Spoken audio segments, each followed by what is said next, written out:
Welcome to today's video. My name is Robin Thornton, encouraging you to think musically. And what I mean by that is that the approach that I take as a teacher is my master's degree in composition allows me to look at what is happening within a piece of music from a real composer's mindset and impart that knowledge onto you.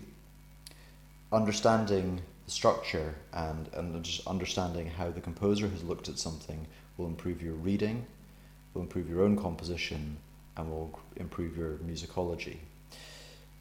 This video is not to teach you every note. I'm not going to teach you how to read in this video. I will teach you how to read in lessons, but not in this video. So I'm going to assume that you are practicing and you're practicing how to read.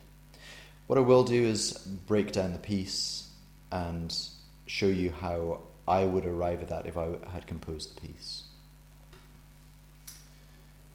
So playing it through, it's in D minor.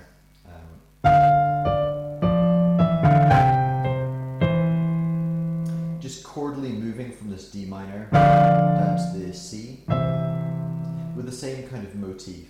The early stages of any piece of music is just an introduction.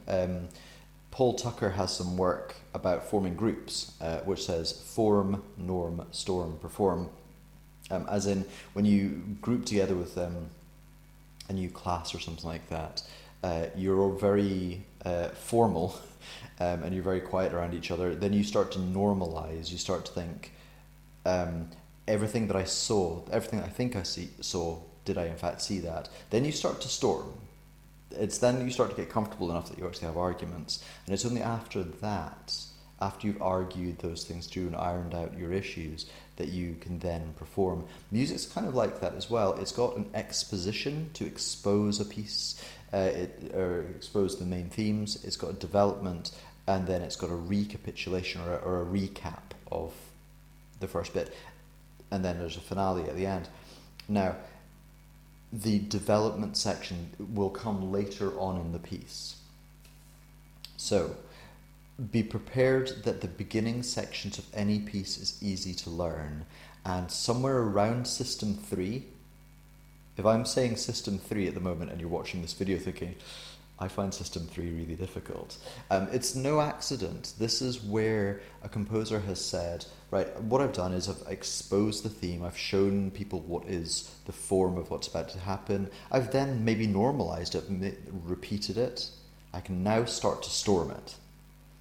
And then only at the end can I start to bring everything together into this full performance. So the opening sections of this.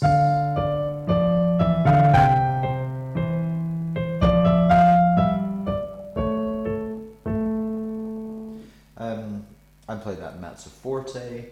I then bring pretty much the same thing down into piano.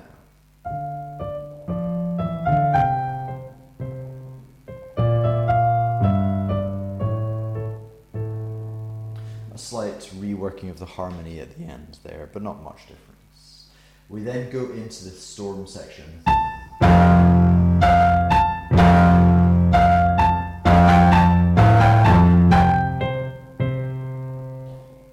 Drawing towards a close. Actually, the mezzo forte, just the beginning of bar 4, I've said it in previous videos, I don't show the music for these because it's illegal to photocopy music. Follow along with your own music at home. The beginning of System 4 in this piece has a repeated motif. Treat repeated motifs as if they were an echo, as if you're throwing a stone into a cave. The first impact is quite strong, and then the echo that comes back is softer. So... And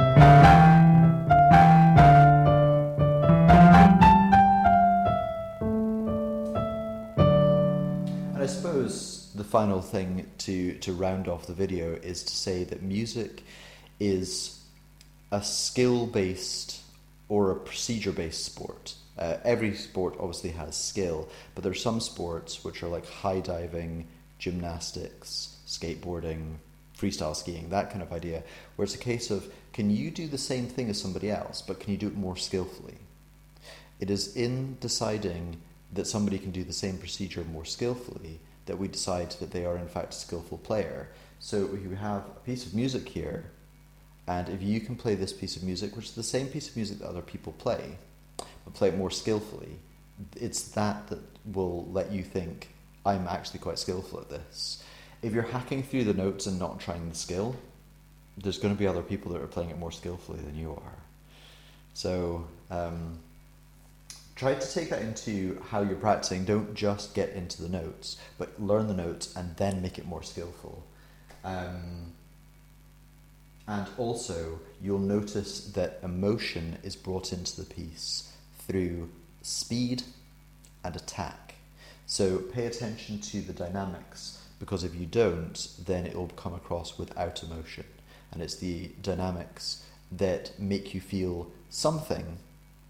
It won't be necessarily the same thing as the listener who's sitting next to you, but you'll both generally get the same idea. If I'm playing strongly and brightly and robustly, then it will be happy and bold, and if I'm playing quietly and slowly, then it will be sad or weak in some way, or meek maybe is maybe a better word there. So, Parson's farewell.